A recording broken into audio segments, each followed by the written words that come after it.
Aquell lloc tan immens és el pati d'armes del castell de Sant Ferran de Figueres. El castell de Sant Ferran de Figueres ha estat una de les fortaleses més grans d'Europa i és, fins i tot avui en dia, un dels llocs més desconeguts per tots els catalans.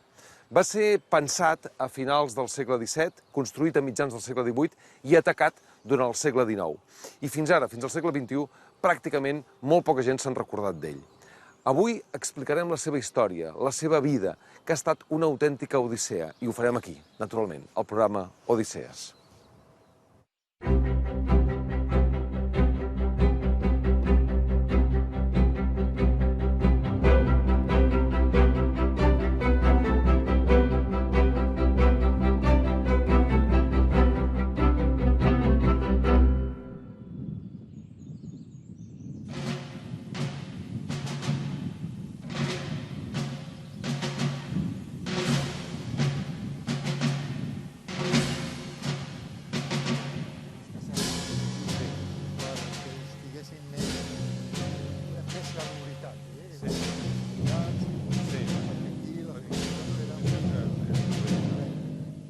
Per parlar d'un edifici militar s'ha d'anar al capdamunt. He quedat amb el tinent general Carlos Díaz Capmany, que a més, és historiador. General, per què aquí s'havia de posar una fortalesa tan gran enmig de l'Empordà? Quin sentit tenia? Bueno, la fortalesa es comença a construir en l'any 1753, però en canvi té uns antecedents de 100 anys abans. Sí.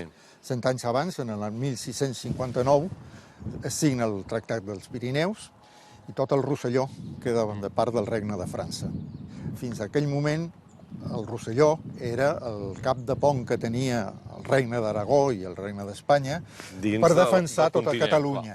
El Rosselló queda allà. El Rosselló que queda allà, a l'altra banda de les muntanyes que ara no es veuen. Sí, els núvols ens ho impedeixen. Aquestes muntanyes. Llavors, totes les fortaleses que hi havia allà, Salses, Perpinyà, Cotlliure, Vilafranca de Conflans, tot això queda per part dels francesos. I aquí, a l'Empordà, no hi ha res. Clar, la frontera, diguéssim, era allà i per això totes les fortaleses estaven allà. Estaven a l'altra banda. Clar. Aquí només hi havia Roses, el golf de Roses, una fortificació construïda a mitjans del XVI, però que la seva defensa fonamental era l'abadia de Roses, perquè es fa en un moment en què el perill està en el Mediterrani, els pirates barbariscos i tot això. I no venia de terra. I no venia de terra. Llavors, durant 100 anys, s'està pensant que cal fer una fortificació aquí, més o menys per la que zona, tanqui la via de comunicació fins a Barcelona. I llavors a Barcelona hi ha un tinent general, que és el capità general Marquès de la Mina, que li dona l'ordre a l'enginyer Juan Martín Cermeño que busqui un lloc per aquí, però no només li dona l'ordre que busqui el puesto per tancar aquesta via de feneta, sinó que a més li diu que ha de tenir la capacitat per 5 batallons d'infanteria i 5 esquadrons de cavalleria. És immens, llavors, perquè quanta gent estem parlant? Estem parlant de 6.000 homes, aproximadament, i 500 cavalls.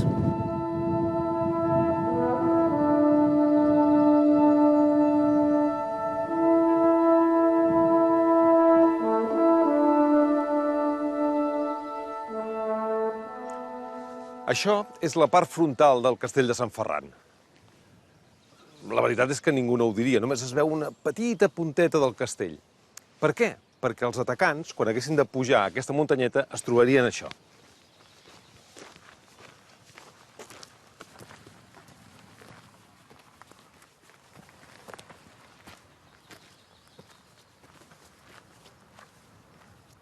Veuen? Aquesta és la gran diferència entre els castells medievals i les fortaleses del segle XVIII, com el castell de Sant Ferran, precisament. Els castells medievals havien de dominar el paisatge, impressionaven els atacants només amb aquell aspecte. En canvi, les fortaleses del XVIII estan com amagades, perquè només sobresurt la part de les troneres, on es col·loquen els canons.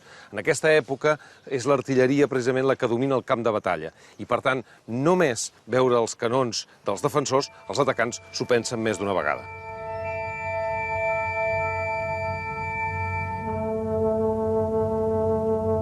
La fortalesa de Sant Ferran és una fortalesa immensa.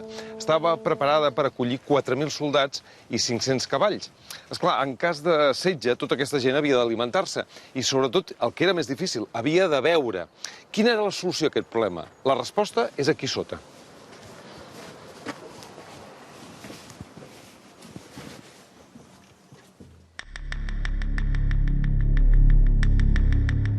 Endinsar-se a les entranyes de Sant Ferran només es pot fer de la mà d'un expert, en Joan Manuel Alfaro, historiador i guia del castell. Una mica enlluernat.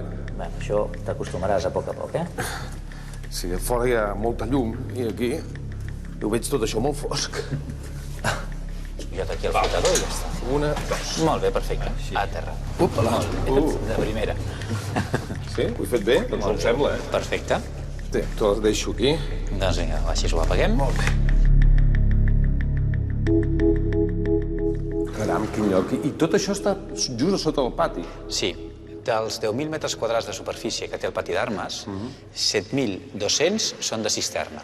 7.200 metres quadrats. O sigui, són molts litres d'aigua. Litres d'aigua. Són prop de 9 milions de litres d'aigua. 9 milions. Clar, això servia per donar de beure als animals i als homes, sobretot, que estaven aquí a la fortalesa. Sí, bàsicament és per la tropa. Aquesta aigua és potable i es conserva perfectament gràcies a la foscor. I d'on venia tota aquesta aigua? Aquesta aigua provenia d'un aqüeducte. I tots aquests conductes què són? Conductes d'aigua que van a parar a pous o...?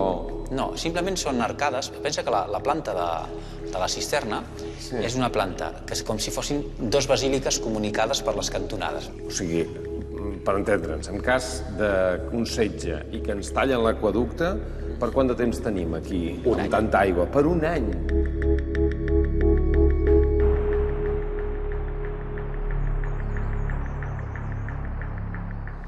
Estem en aquesta mena de pati, que és el fossar del castell, davant de l'Ornabec de Sant Miquel.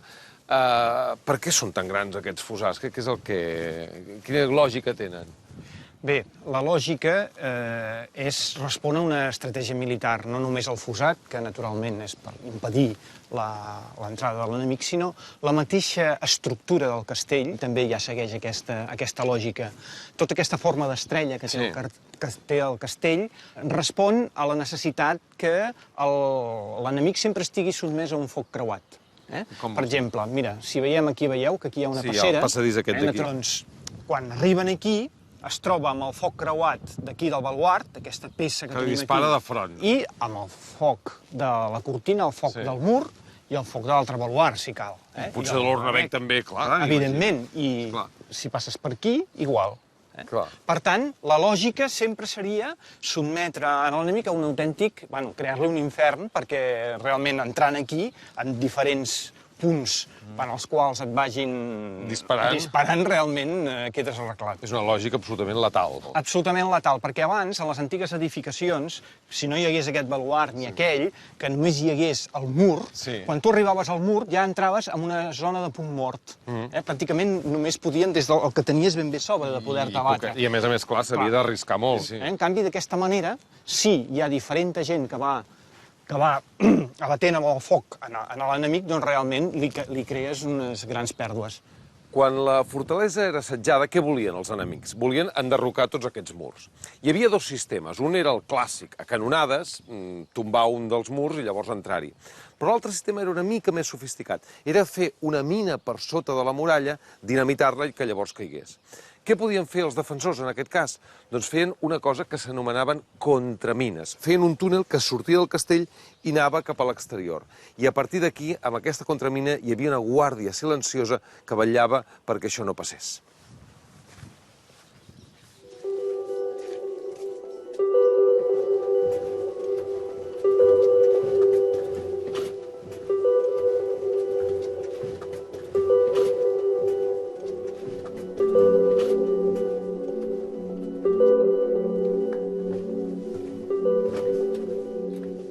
Aquesta galeria té uns 100 metres, aproximadament.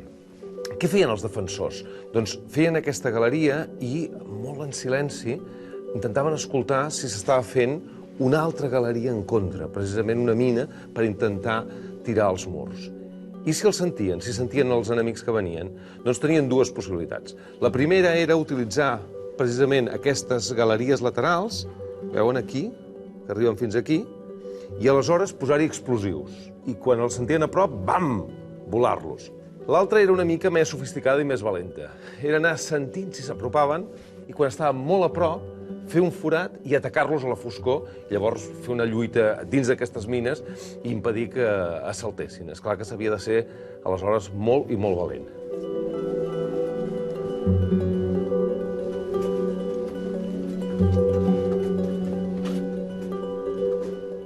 Després de la Guerra Civil, els soldats que vivien aquí al castell de Sant Ferran van utilitzar les contramines per una feina molt més pràctica, que era criar xampinyons. Hi havia molta gana.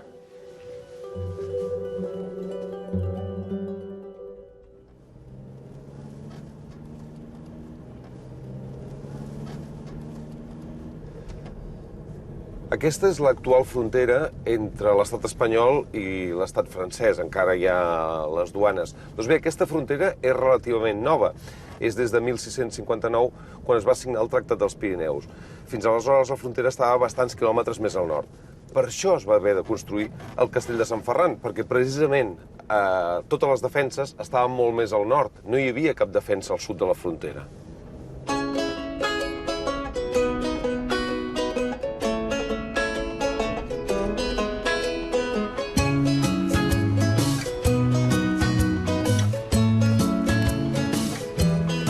Joan, Miquel.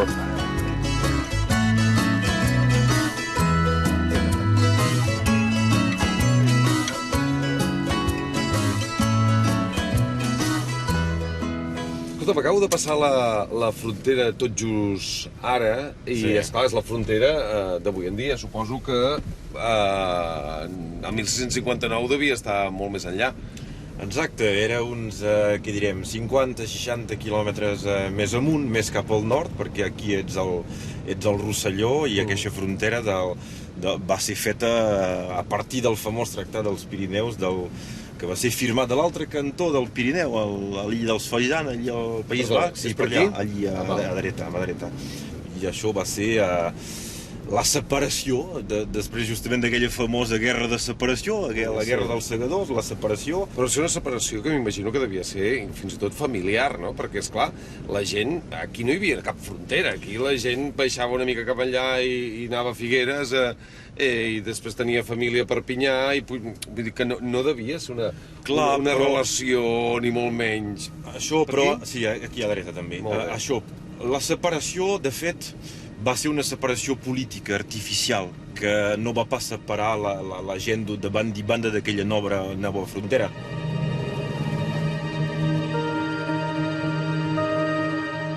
Joan, estem al Puig Neulós, a la Serra de l'Albera, que és un dels llocs on va haver la partició de fronteres del Tractat dels Pirineus. Exacte, ens trobem ben bé en allò que és de manera significativa, de manera concreta i real, el que es va separar de Catalunya, perquè abans del 1659 això tot, de banda i banda, era Catalunya. Després es va fer que la frontera fos que això fos regne d'Espanya, la plana de l'Empordà i la plana del Rosselló, a l'altre costat, fos el regne de França.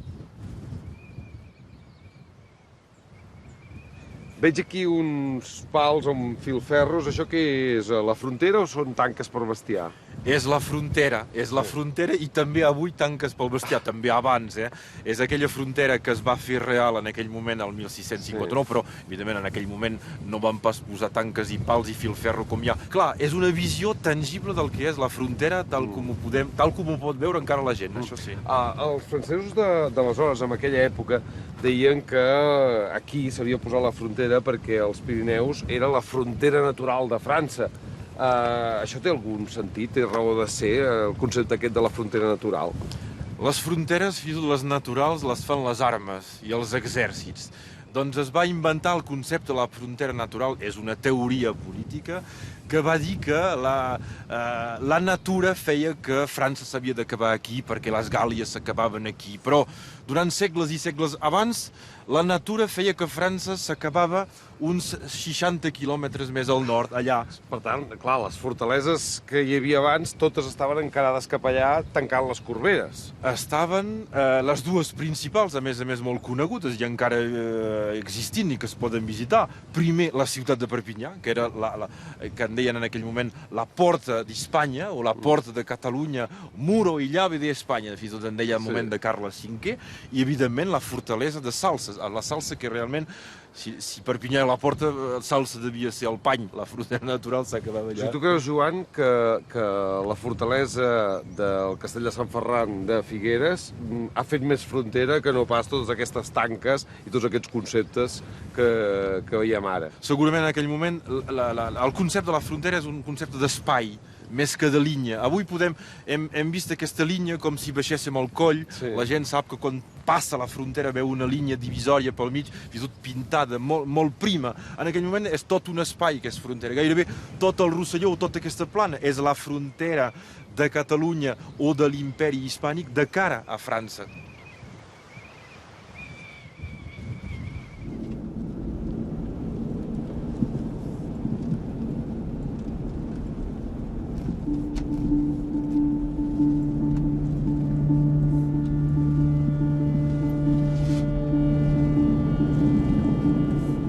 Això és Montlluís, una ciutat-fortalesa situada a la Catalunya del Nord. Precisament Montlluís i altres fortaleses que hi ha en aquesta banda del Pirineu estaven situades encarades a Sant Ferran de Figueres. Unes i altres es miraven mútuament per si un cas s'havien d'atacar.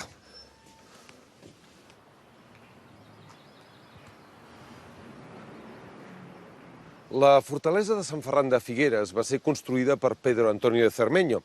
Cermeño era un bon enginyer militar, però s'inspirava en un altre enginyer militar, una mica anterior, uns 50 anys abans, que era molt millor, el millor arquitecte militar del món.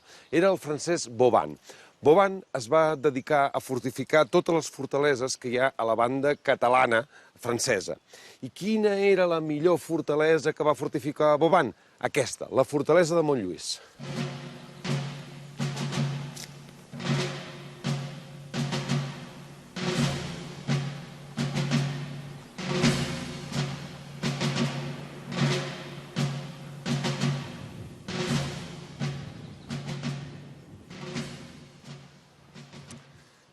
Montlluís no només és important perquè va servir d'inspiració a Cermeño per construir Sant Ferran. També és important perquè justament des d'aquesta fortalesa va sortir tota la tropa que el 1789 serviria per atacar Sant Ferran. La va atacar i la va conquerir molt fàcilment. Va ser la primera vegada que Sant Ferran seria presa sense gaire resistència.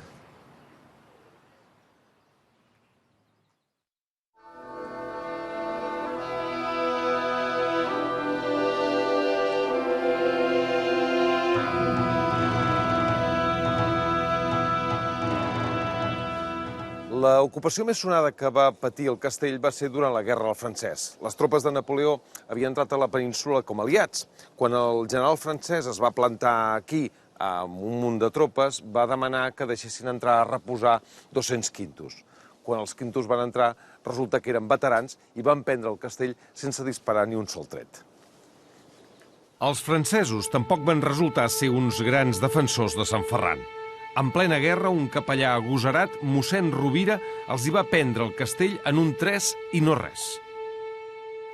Llavors, en Rovira és quan es salta. Exactament, mossèn Rovira, com s'ho fa per entrar aquí al castell?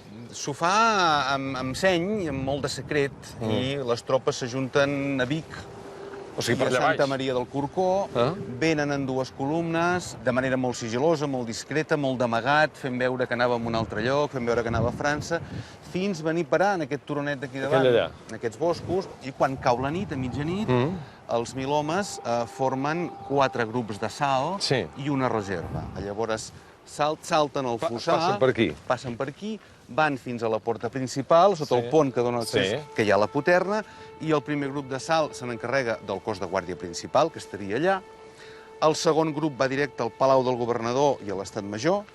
El tercer grup, les casernes d'infanteria, el quart, les de cavalleria, i llavors la força, diríem, de reforç comença a entrar. Quan aquests estan tots dins, la feina ja s'ha acabat. En 3/4 d'hora, 1 hora, el castell està pres. La sorpresa va ser total. Però la fortalesa va funcionar molt malament, perquè que un grup d'homes puguin entrar i ocupar-la és que és una mala fortalesa, la fortalesa de Sant Ferran. La fortalesa és una màquina. La qüestió està qui porta la màquina. El general francès poder no era dels més brillants que tenien en plantilla, les tropes de la guarnició eren batallons italians de lleva forçosa que ningú sabia exactament què feia aquí, ni segurament els havien explicat, per tant, no massa combatius. En canvi, per l'altra banda, hi havia convenciment de la gent que manava de que això seria un cop psicològic extraordinari contra l'enemic, uns soldats molt motivats, soldats que ni tan sols saben on van fins aquella mateixa nit, i la voluntat de prendre el castell per trencar aquesta cadena que era Perpinyà, Figueres, Girona, Hostalric, Barcelona. De tota manera, no van aguantar gaire temps dins, ocupant la fortalesa. La meva opinió personal, i a vegades parlant amb oficials de l'exèrcit, la revirada va donar una empenta psicològica a l'exèrcit resistent i a la gent extraordinària. Però el gran error va ser quedar-se, és a dir, ells havien d'haver entrat, prendre tot aquest botí immens de guerra que hauria significat rearmar tot l'exèrcit resistent i marxar de seguida i continuar combatent, anar a reforçar Tarragona o reforçar la guerrilla de la muntanya, perquè no només es perd tot aquest botí, es perden segurament les que eren les millors tropes del Principat, les més veteranes, les més preparades. Si algú es pensava que resistint aquí el setge de Tarragona pararia... Això era una ingenuïtat. L'exèrcit que va cercar el castell ve de Perpinyà, es conserven els plànols, el van tancar en rodó. El setge va ser terrible, va ser una d'aquestes resistències numantines que queden molt bé als llibres d'història. Pobrets van acabar menjant-se les botes i les mules, malalts, just el dia abans de rendir-se van fer una sortida a la baioneta que en van pelar a la meitat. Per tant, heroica però inútil. Inútil, com totes les heroïcitats són inútils. Un desastre del tot. Desastre absolut.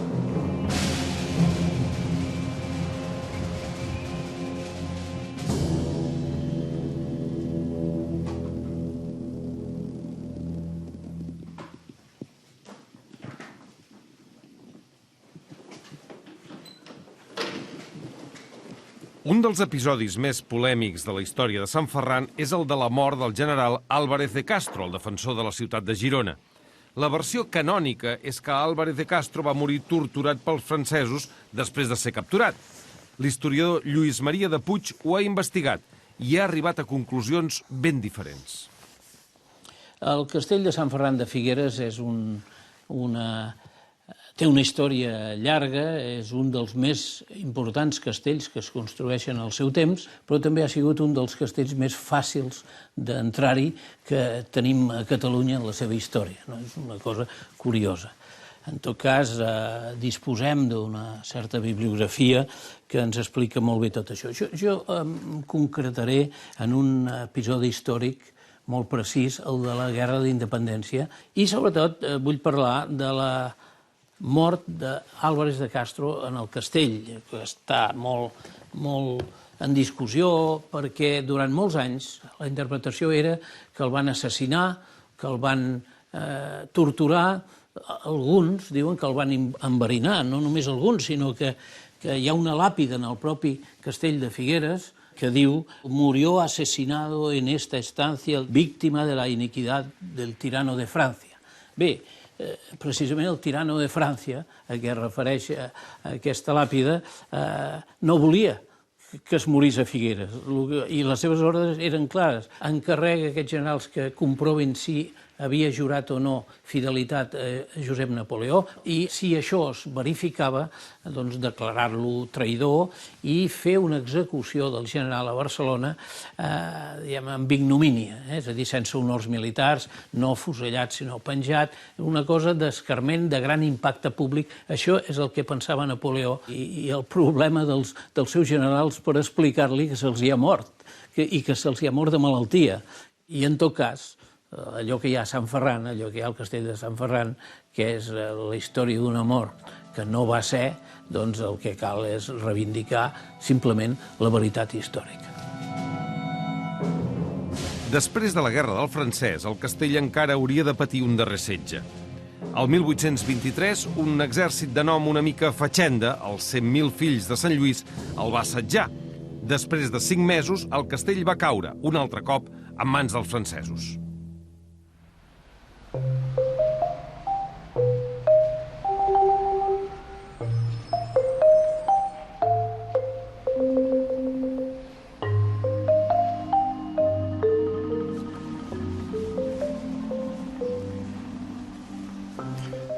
A principis del segle XX, el castell es va destinar a diversos usos. Va ser penal civil i també centre de reclutament. Precisament un dels reclutes, potser el més famós de tots que hi va passar, va ser un fill d'aquí, de Figueres. Va ser el pintor Salvador Dalí. Dalí va deixar retratat el castell de Sant Ferran en un dels seus quadres més coneguts.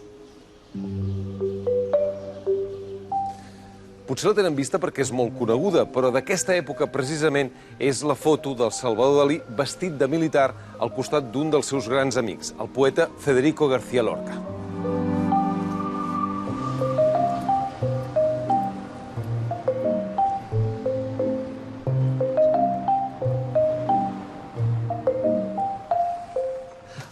Quan va passar això? Quan va esclatar el castell i va caure tots els rocs sobre Figueres? El dia sí que no el recordo, perquè era el finals de febrer. Finals de febrer. Febrer del 39. El dia exacte, impossible. Ara, el que a mi em va passar en aquell moment que va explotar, sí que el puc dir ben bé segur com va passar. Què li va passar, Lluïda? Jo era a casa dels meus avis, a l'Horta de Can Pedrosa, a tocar la carretera de França, i la mama m'estava fent un ou ferrat, perquè Figueres havia quedat deserta, no hi havia ningú, tot estava bombardejat de tots costats, i de cop, una explosió espantosa, em va aixecar a l'aire i em va tirar sobre la pastera que hi havia allà a la cuina. I de cop, doncs, mama que m'estic ofegant, la gran polvoreda que va fer i els estruendos de les pedres que cabien del castell.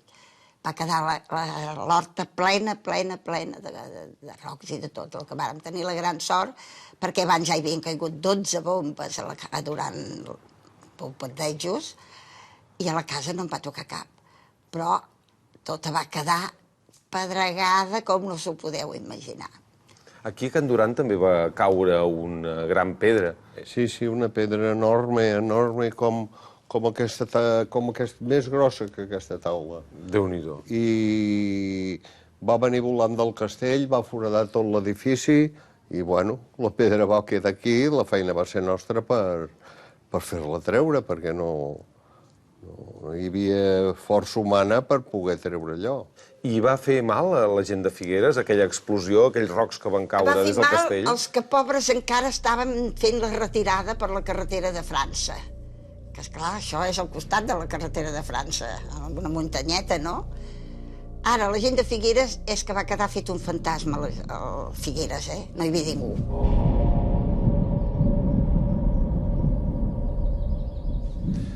Després de la Guerra Civil, el castell de Sant Ferran va servir per coses molt diverses. Va ser presó militar. Per exemple, aquí va estar l'Antonio Tejero i diversos objectors de consciència. Va ser també plató de cinema. Va ser lloc d'oració de moltíssims musulmans en el darrer Ramadà. Els francesos la van anomenar la vella inútil, amb una certa mala lluna. Es referien als enormes costos que havia tingut al construir-la i al mateix temps al poc rendiment bèl·lic que se n'havia tret. Ara el futur de la fortalesa és una mica fosc. La frontera que havia de defensar pràcticament ha desaparegut. De fet, el futur únic clar és que continuarà sent un lloc d'atracció turística. Però amb un espai tan enorme les possibilitats també ho són. En tot cas, el que seria desitjable és que aquesta vella inútil es transformés en el temps en la vella renascuda. Fins al proper Odisseies.